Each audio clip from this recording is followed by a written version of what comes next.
Rearranging the seats in your daughter's class to prevent a repeat incident from before? Would that make you a jerk? We need a little bit more information than that. But first, am I the jerk for laughing when my wife fell and pooped her pants because she thought it was a prank? I, 33-year-old male, think my wife, 31-year-old female, is genuinely funny, but her love of pranks and toilet humor can be a bit much. One day I was in the living room. My wife ran in holding her tummy. She slipped and fell. Then she said something like, "Crap, I pooped my pants." Everything about it seemed like a prank she would do. From the double meaning phrase, to the toilet humor, to the physical comedy. Despite the fact that I dislike most of her pranks, I found this one funny. But it wasn't pranking. When I realized, I tried to help her up. She told me not to touch her. She sarcastically called me husband of the year for laughing at her. I explained, but she said I should have known it wasn't a prank because she did a similar one before and she doesn't repeat the same pranks. Am I the jerk? No, I don't think so. I think you literally just have to have zero sense of humor to not laugh in a situation like this. This is funny, regardless of the circumstances that led to it. Hilarious. Return of the Howat commented, "Not the jerk. This is what fruit is born of frequent pranks. And as a good partner, you were engaging and supporting her antics. When you realized it was small, you immediately went to help. She probably is mad at herself because she knows you laughing was essentially her own doing." Also, hey everybody, my name is Brendan, and if you enjoyed these Am I the Jerk videos, it'd be so nice if you left a like or commented down below if you're listening to our podcast. I know I've been out for a while, but I'm glad to be back, even though you guys hate me. Too bad! I'm recording. Let's go. Our next story is, am I the jerk for refusing to help a coworker after remembering how she embarrassed me in front of our boss? I am a 31-year-old male and a project coordinator to a mid-sized company. Yesterday, a coworker I'll call Kate came in to me in a rush because her team was behind on a project. She asked if I could help with scheduling and data tracking since I've done it before, even though it's not really part of my job. Normally, I would have said yes. I've covered for her multiple times when she was struggling to meet deadlines. I was about to tell her I could pitch in, and then it just hit me out of nowhere what she did a while back. Like about 2 weeks ago during a big team meeting with our boss and some clients, Kate made a comment about how my slow responses were holding her team back. I just froze for a second because it was not true at all, and I can't fathom where that was coming from. I had actually been waiting on her department for documents several times those times. I actually defended myself. I kept it professional in the meeting, but inside I was embarrassed and honestly kind of ticked off. She didn't even apologize either, and all this while at work, she acted like it was nothing. That memory came back hard while she was asking for help yesterday. I realized I really did not feel like going out of my way again, especially for someone who threw me under the bus like that. So I told her I was busy with my own workload. She only responded with, "Oh," and left. I'm certain that that same incident flashed back on her mind too. Now she's telling people at her company that I'm petty and holding a grudge. Some coworkers think I overreacted, but I do not think you can treat people like that and then expect them to drop everything to save you. Am I the jerk for refusing to help her after remembering what she said? Nope, you're not the jerk. The old saying is what goes around comes around. Apply that cliche right here, please. Slap a Frap responded, "Not the jerk. Tell the coworkers that are giving you a hard time about it that you'll let Kate know that they're available to help her. Since it was so easy for her to throw you under the bus in a meeting, what's to stop her from using anything about you helping her out against you at another meeting?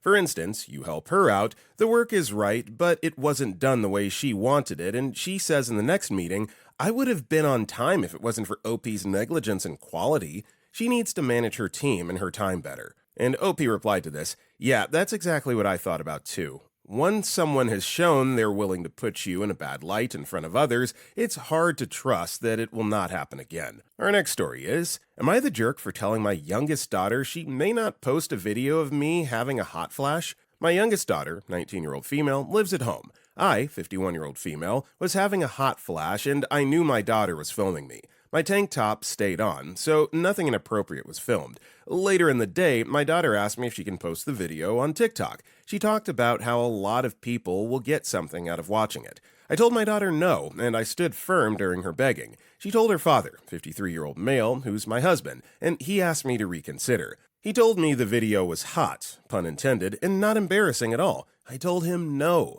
My daughter confronted me when her father said he couldn't change my mind. My daughter told me I was being mean to her. Am I the jerk? No, you're not. I mean, regardless of, security reasons why you don't want her to post it, ultimately it's your privacy that she's putting out there by posting the video, and so, daughter or not, views, viral TikTok video or not, she should respect that, not the jerk. Bubbly Chicken 9358 replied, not the jerk, and this is a really good time to talk to your daughter about consent. You did not consent to be filmed, and you do not consent to that video being shared with others. You are at home, so you have a legal expectation of privacy, as opposed to, say, being in a public park where you don't have any expectation of privacy and people don't need your permission to record.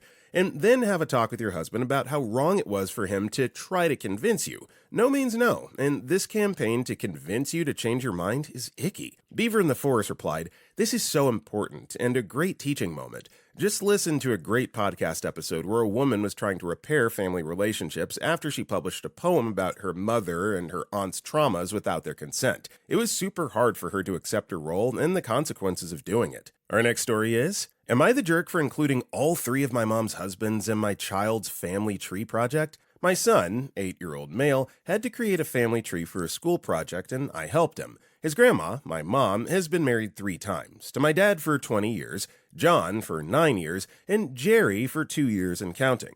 My dad, her first husband, passed away long before my son was born. Her second husband, John, was already in the picture when my son was born and was super involved from the start. He loves my son and does so much for him, even now after he and my mom divorced. My son considers him grandpa, and my dad is grandpa in heaven. After my mom and John divorced, she married Jerry, her third husband. He's a nice enough guy, but has never liked children and doesn't make any effort to interact with my son. When we were making the family tree, my son really wanted to include John as a grandpa on his project in addition to my dad. Again, he's the only grandpa he's known in real life, and my son loves him dearly. I said that would be okay, but that we should also include Jerry, since Jerry is my mom's husband now. My son was okay with that, and we had a blast finishing the project. Well, my mom came over yesterday and saw the family tree sitting on the counter. She absolutely lost it when she saw that she's attached to 3 husbands. I explained that my son wanted John included, so I thought it would be best to include Jerry as well.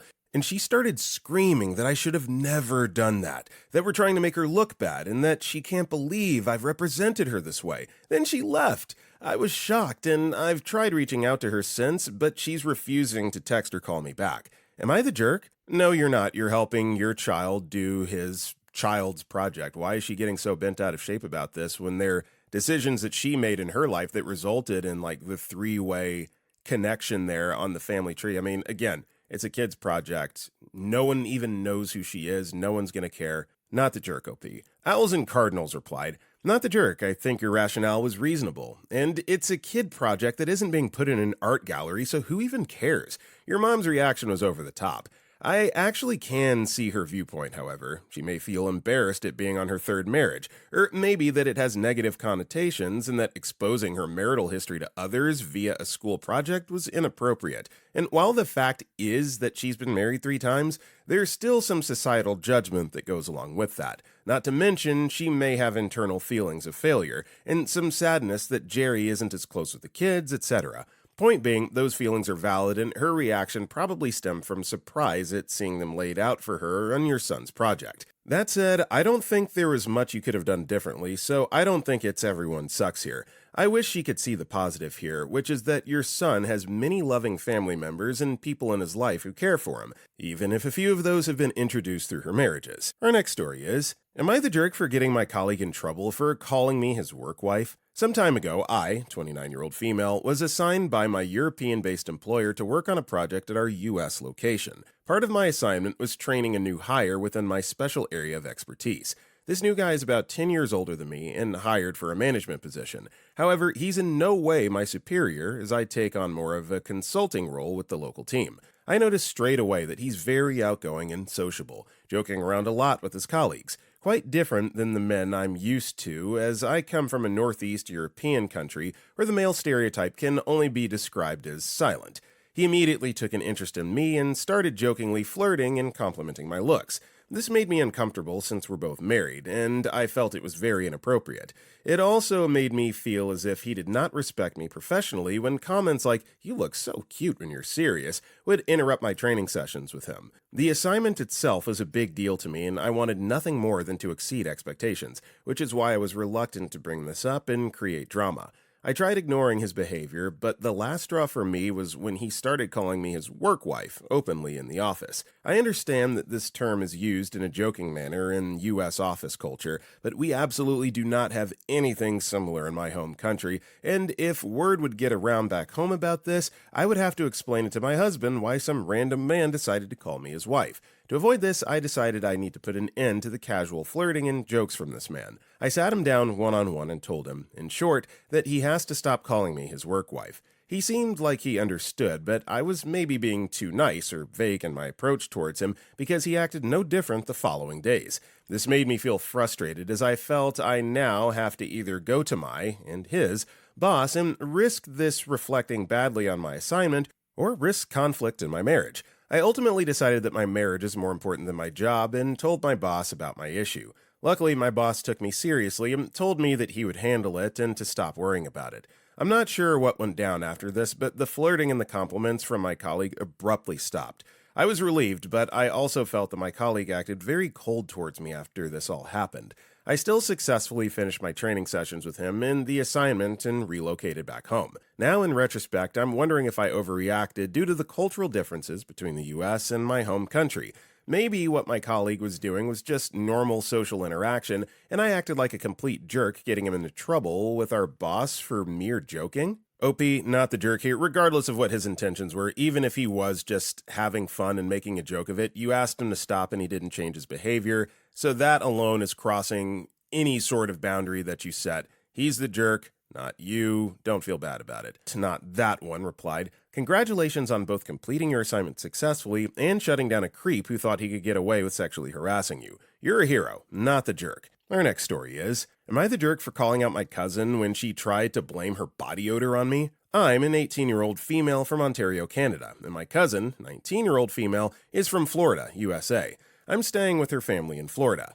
We were out at midday at an outdoor restaurant, and my cousin's boyfriend, 20-year-old male, was to meet us. My cousin had a sweaty body odor, but she had an active day. The boyfriend kissed my cousin, and she introduced us. At the table, he made a face. When I was looking away, my cousin tried to whisper to her boyfriend, but I heard her, "The smell is from my name. Please don't say anything." I said the smell is not from me. The boyfriend got his nose close to my cousin's upper body and smelled her. He kissed her on top of her head and told her it's humanizing how when such a beautiful woman gets smelly. She laughed awkwardly. On the ride back home, she told me that I unnecessarily embarrassed her. She said I broke the girl code. Am I the jerk? I'm gonna go with no, not the jerk, but what the hell is this girl code being referenced here? Ladies, please enlighten us. Someone you don't know, 70, replied, not the jerk. She broke the girl code by bringing it up when no one else did, and she made it even worse by pinning it on you. She embarrassed herself. Our next story is, am I the jerk for not helping my father's former maid find a new employer? My father is moving abroad in about a month. I moved out of his place years ago and have been busy lately, so I haven't been able to help him pack or anything. Every now and then, he'll ask me to help in small ways. Whenever I can, I do. Recently, he asked me to either employ his former maid or recommend her services to someone I know. She's an older woman who worked at my father's apartment for 10 years and has grandchildren, so he wants to help her find someone else to work for her. He didn't get any luck, which is why he came to me. I've chosen not to do either of the things my father asked for 2 reasons. The first is that I don't need a maid. My husband and I live in a much smaller apartment, which we don't have too much trouble keeping clean. We have a toddler, so we're not really focusing on tidiness right now, but a maid still feels like a luxury rather than a need. Secondly, I never thought my father's maid was good at her job. Back when I lived with my father, most of the place itself always looked clean, but it almost never really was. She'd never wash the cutlery or dishes properly. I'd find bugs in the drawers due to the leftover food. She neglected a lot of laundry, and some of our clothing would go missing due to that. She'd throw food away without asking, rearrange things she'd been told not to, and criticize the way me and my younger sister would decorate our rooms. She also declared one day that she'd stop washing my and my sister's underwear because one of us had bled on it. Understandable, but neither of us were on our periods the week she told us that. None of that ever really bothered my father because the apartment always looked tidy. He hardly ever cooked, and he wouldn't realize his clothes were missing until he found them. Plus, she was always a bit more careful with his things. I noticed it very early on, but since I wasn't the one paying her, I didn't interfere. According to my sister, those conditions continued after I moved out. I'm not saying she was awful, but I wouldn't recommend someone for a job if I didn't think they were great at it. Most importantly, I wouldn't tell my friends to hire her.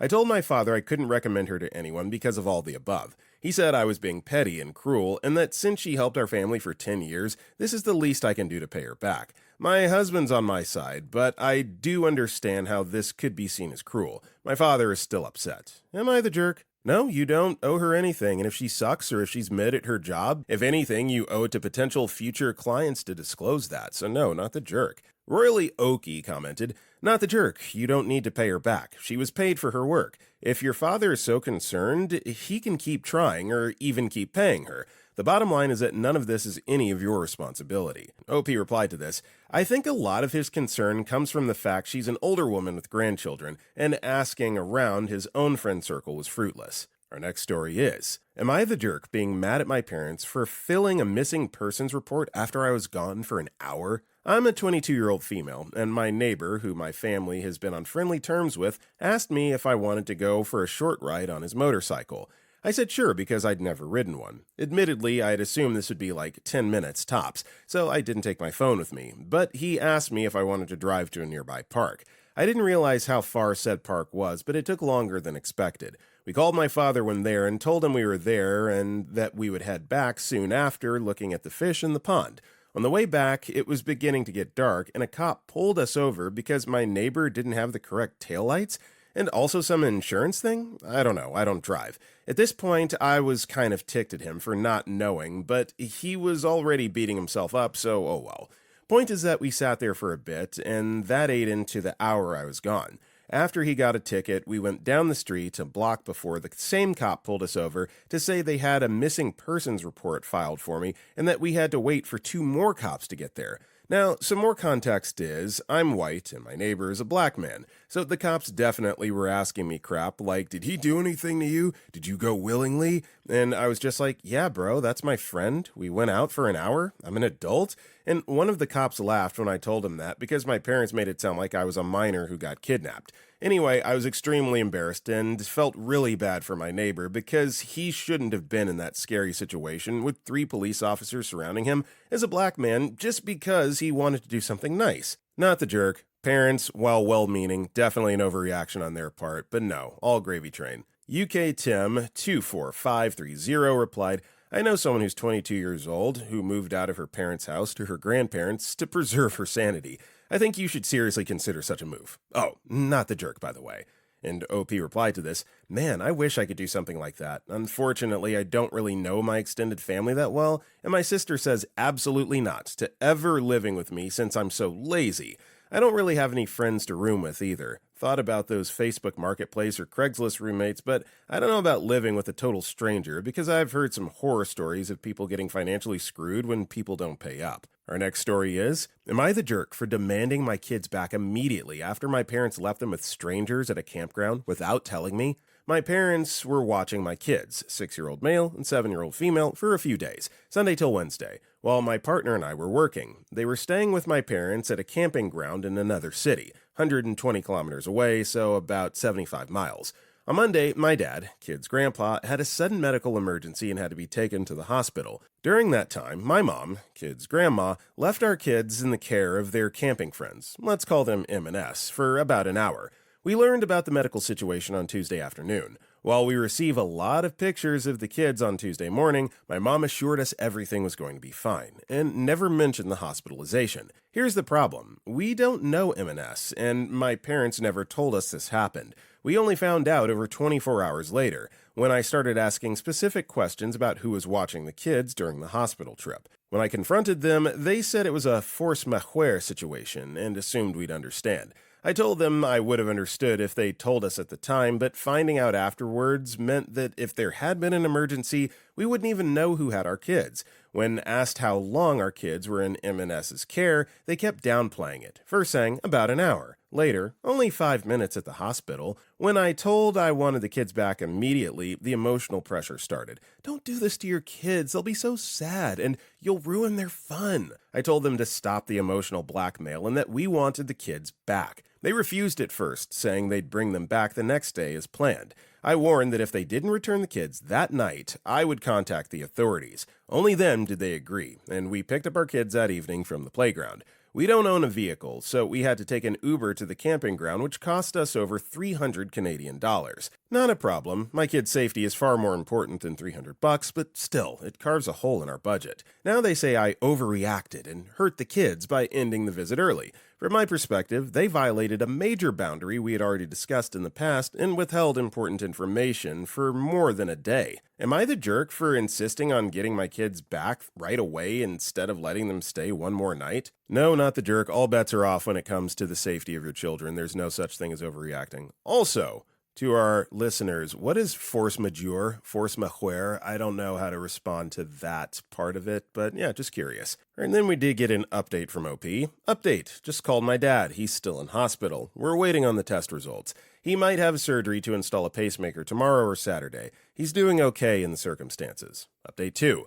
Confirmed, the surgery will be tomorrow to install a pacemaker. Update 3. Finally, some clear answers. I've just received confirmation of the diagnosis, Thursday, 7:10 p.m., more than 72 hours after the incident. It wasn't a heart attack, but malignant arrhythmia. My father will be discharged from the hospital tomorrow. Goth Penguin replied, not the jerk. Even in an emergency, someone should have taken a few minutes to let you know who had your children. Leaving them with strangers has consequences. Our next story is, am I the jerk for rearranging the seats at my daughter's class get-together because I didn't want a reoccurrence of an accident that happened the last time with some kids being left out? My daughter, 16, has been planning a little end-of-summer gathering for about 2 weeks. She'd been so proud of doing it herself, choosing the decorations, playlists, snacks, everything. I was really rooting her on the whole way. The day before the party, she had all the chairs lined up in one long row around a big table. It looked awesome, but I couldn't stop reminiscing about a similar get-together she had in the last year. At that one of her quieter friends ended up wedged between two of the loudest kids, barely spoke all night,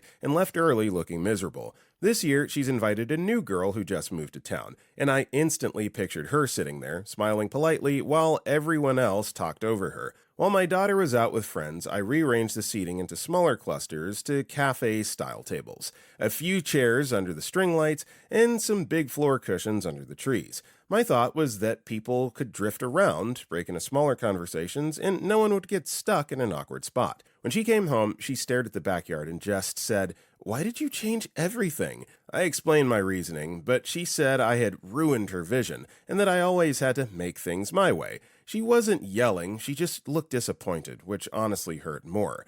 I tried to make her understand that I was thinking about her guests and wanting everyone to feel included, but she said it wasn't my job to pre-solve social situations, and that if someone felt left out, they could figure it out themselves. Now she's barely speaking to me, and I keep wondering if I crossed the line between helping and overstepping. Am I the jerk for changing the setup without asking because I didn't want some guest to feel invisible? Well, OP, well-intended though you were, you did kind of rearrange things for her party, her get-together, without her consent, and because of that, that's not cool, that's not okay. I wouldn't call you a jerk, I would just say, she's definitely justified in her frustration. Seamanot replied, "You're the jerk. If you want to be helpful, talk to her about your concerns. Express your opinion, listen to her opinion, and ultimately leave the final decision to her. That is what helping looks like. What you did is what we in the business call taking over." Mystery replied, "I would actually say this is a teachable moment in critical thinking. Instead of voicing concerns, OP could have tried to help her daughter come to the conclusion of what could go wrong by asking her questions about the last time. I mean, if the daughter didn't notice it last time, then let her keep the arrangement, but coach her on being more observant in the moment, and then spend time with her to reflect after the party. OP missed a big opportunity to teach her kid to figure it out and think ahead without telling her to figure it out and think ahead." Our next story is, am I the jerk? Son's girlfriend's mom borrowed our car, brought it back empty. I told DS never to do that if you borrow a car. He told girlfriend I said her mom was rude. Who's the jerk? I brought DS, 17, and his girlfriend, 17, to our second home, short flight. Wanted it to be just the kids, but girlfriend's mom was uncomfortable with the idea, so invited herself. All totally fine. I know from DS that the mom is a bit eccentric and volatile, but I'd met her a couple times and she was nice enough. The day before coming home, she took our car and went shopping for souvenirs for other daughter who did not come. She was gone 5+ hours. I texted at 5 p.m. to ask if all was okay. No response.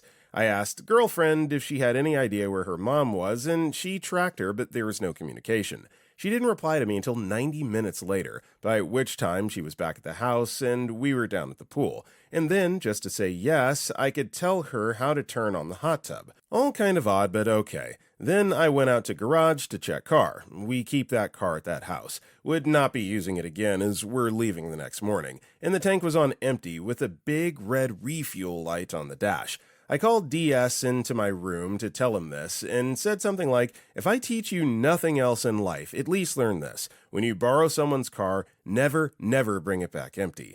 I also had a few choice words for the mom. DS is no fan of hers, and we laughed. I went to fill up the car, and that was it. Lo and behold, DS tells girlfriend how rude I thought her mom was. Mom gave us cold shoulder for the rest of the time, then texted me that she wanted to Venmo me for gas money. I told her that wasn't the point at all, but taking the car for 5 hours and bringing it back empty was pretty discourteous. She said I was discourteous for complaining about her to DS and making her and her DD uncomfortable. She claimed she never saw the big red refuel light. No, so obviously OP, not the jerk in this situation. It's definitely discourteous to take a car and then, like when you're borrowing it, not put gas back in when you return it. And also, another question for our listeners. What is DS and what do DD mean? These acronyms, these like new social media ways of communication are totally lost on me. Please educate me. Physical Contact 930 replied, not the jerk. You use the empty tank to teach your son a lesson.